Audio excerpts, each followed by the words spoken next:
Jangan kita kelewat benci sama seseorang. Kita nggak tahu, kali akhir hayatnya berubah. Mungkin dia mencapai jenjang kewalian yang tinggi di sisi Allah Subhanahu wa Ta'ala. Itu Nabi Isa itu beliau dicaci maki. Dianya dicaci, ibunya dicaci, udah selesai begitu. Apa jawaban beliau? Syukran, jazakallah khair. Terima kasih, jazakallah khair. Semoga Allah membalas engkau dengan kebaikan. Itu kaum Hawariyin di sekitarnya bilang, ya Ruhullah, kamu nggak dengar kamu dicaci maki oleh mereka? Maka dijawab, hadza, yang kamu bilang mencaci maki, dia bukan mencaci maki saya. Dia itu nyumbang buat saya. Hadza anfaqa ma indah wa anfaqtu ma indi. Dia nyumbang, kebetulan yang dia sumbang apa yang dia punya. Yang dia punya cacian makian, dan yang saya punya doa, syukur, terima kasih. Masing-masing menginfakkan apa yang dia punya. Wa kullu ina'in billadzi fihi yamdahu. Setiap wadah memercikkan isinya. Yang isinya susu keluar susu. Tapi isinya comberan, kotoran, ya keluar comberan, kotoran. Masing-masing wadah memercikan isinya. Ini nih kisah Nabi Isa, kita lihat pada diri guru kita Al-Habib Abdul Qadir bin Ahmad As-Saggaf. Di majelis, tahu-tahu ada penyusup masuk dengan jenggotnya yang lebat. Dia masuk ke tengah-tengah majelis langsung mencaci maki. Dicaci maki, Habib Abdul Qadir dicaci maki, Habib Abu Bakar Masyhur ada di situ caci maki semuanya. Dia nistakan majelis, rumahnya orang, acaranya orang. Dia caci maki. Udah selesai, jalan begitu. Al-Habib Abu Bakar geram, marah. Al-Habib Abdul Qadir cuma bilang syukran, jazakallah khair. Kalau sudah majelis kita udah selesai, gak perlu ditambahin apa-apa lagi, tutup majelis. Besok malamnya Habib Abu Bakar Masyhur datang ke Habib Abdul Qadir, bawa map, bilang ya Habib, naam ya Abu Bakar, coba tolong lihat ini. Tanya apa ini? Ini jawaban untuk menjawab fitnah dan tuduhan orang yang menistakan majelis kita kemarin. Ini jawaban dari Quran, dari hadis, dari pendapat ulama. Langsung saya begadang malam-malam tuh bikin kitab untuk ngejawab tuh orang. Habib Abdul Qadir bilang, ya Abu Bakar, orang yang kemarin udah saya jawab. Loh sudah Habib, sudah. Udah bikin jawabannya, sudah. Saya udah bikin jawabannya, udah saya serahkan ke dia. Mana ada? Langsung di majelis. Apa jawabannya? Saya bilang syukran. Saya bilang terima kasih. Itu jawaban saya. Kenapa kurang jawaban saya? Itu udah lebih dari jawaban. Diam Habib Abu Bakar. Khalas, cukup. Saya udah ngasih jawaban ke dia, itu udah lebih dari segalanya, lebih dari kitab, lebih dari buku. Kenapa jawabannya? Praktek akhlak. Praktek akhlak. Mana tuh orang? Kita nggak kenal. Dulu juga nggak ada orang yang tukang provokator, tukang nyebar-nyebarin begitu. Nggak ada yang nyebar-nyebarin begitu. Subhanallah. Kita nggak kenal, kita nggak tahu. Itu orang Padang, sebutan Habib Abdul Qadir sampai sekarang masih disebut. Sampai ini malam, wa ila yaumil qiyamah bakalan disebut. Zamannya Nabi Muhammad, emang nggak ada orang yang tukang caci maki Nabi?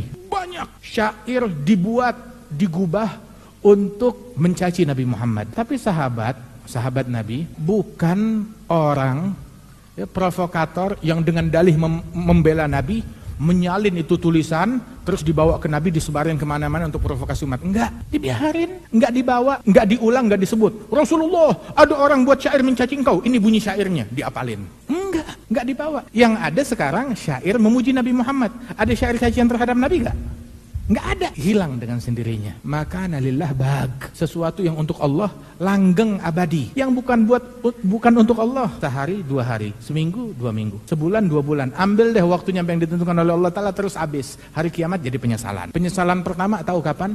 Saat ruhnya di tenggorokan. Penyesalan kedua saat dia masuk dalam lubang kuburnya. Penyesalan ketiga saat dia menghadap hari kiamat kepada Allah Subhanahu wa Ta'ala. Dan sebelum itu semuanya, bala, masaib, kesulitan, hatta mengucap kalimat la ilaha illallah akhir hayat belum tentu bisa. Biasanya seperti begitu. Waliyadzubillah. Dah, biarin. Sibuk sama kesibukan kita. Kesibukan kita bukan nukil omongan orang. Sibukan kita bukan buka medsos. Buka medsos sudah berkali-kali. Saya udah teliti medsos yang ini. Saya udah teliti medsos yang ini. Saya udah buka omongan yang ini, omongan fulan. Omongan Allah udah dibuka belum? Kalam Allah belum dibuka. Kalamun Nabi belum dibuka. Sibuk sama omongannya orang. Tinggalin. Da'in nas. Ya galbi yaquluna ma badalahum. Wattathik billah rabbil khalaqi. Biarin orang ngomong semaunya. Kita jangan dengerin omongan orang.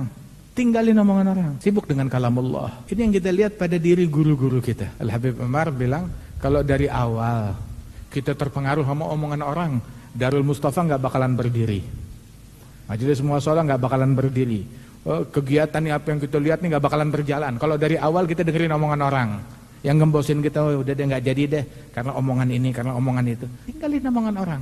Cari ridhonya Allah Subhanahu wa taala. Idzal ladzi bainaka wa bainahu adawatun ka'annahu waliyyun hamim. Ketemu sama orang yang anti sama kita, bersifat dengan akhlak yang luhur yang mulia. Bagaikan itu orang yang kita temui bagaikan kawan sejati. Kita enggak tahu kali akhir hayatnya berubah. Mungkin dia mencapai jenjang kewalian yang tinggi di sisi Allah Subhanahu wa taala dengan dia taubat kepada Allah Subhanahu. Jangan kita cemooh orang lain.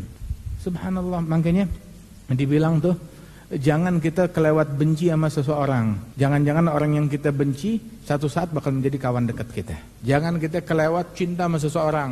Jangan-jangan orang yang kita cinta tahu-tahu bakal jadi musuh bebuyutan kita. Apa yang dijalin karena dunia bakalan fana, bakalan habis. Tapi hubungan yang dijalin karena Allah bakalan langgeng, bakalan abadi. Wali Songo di Indonesia nggak ada yang tukang caci mereka. Banyak tukang caci maki mereka di zaman mereka dulu. Mana pencacinya? Mana kuburannya? Diziarahin orang. Jangankan diziarahin, kuburannya nggak, atau mungkin udah jadi jalan tol sekarang. Wali Songo lihat kuburannya tuh di mana-mana. Diziarahi orang, nggak pernah sepi. Kapan makam Sunan Ampel sepi? Kapan makam Sunan Bonang sepi? Kapan makamnya Maulana Malik Ibrahim sepi? Nggak ada sepinya. Subhanallah. Pencacinya mereka mana? Habis. Pencacinya Nabi Muhammad mana? Habis. Pencacinya Imam Ali Zainal Abidin, Imam Al-Husain, mana pencaci? Enggak ada, udah habis semuanya. Tapi mereka tetap dikenang, diziarahin oleh orang banyak. Wah, kata. Jangan kita menoleh kepada mereka, jangan terpengaruh sama pujian orang, jangan terpengaruh sama dengan cemoohannya orang. Ini yang kita lihat pada diri guru-guru kita radhiyallahu anhum ajma'in. Mudah-mudahan kita bisa jalan di jalannya mereka, kita menempuh jalannya mereka, jalan kesucian, jalan keselamatan, jalan kebersihan hati.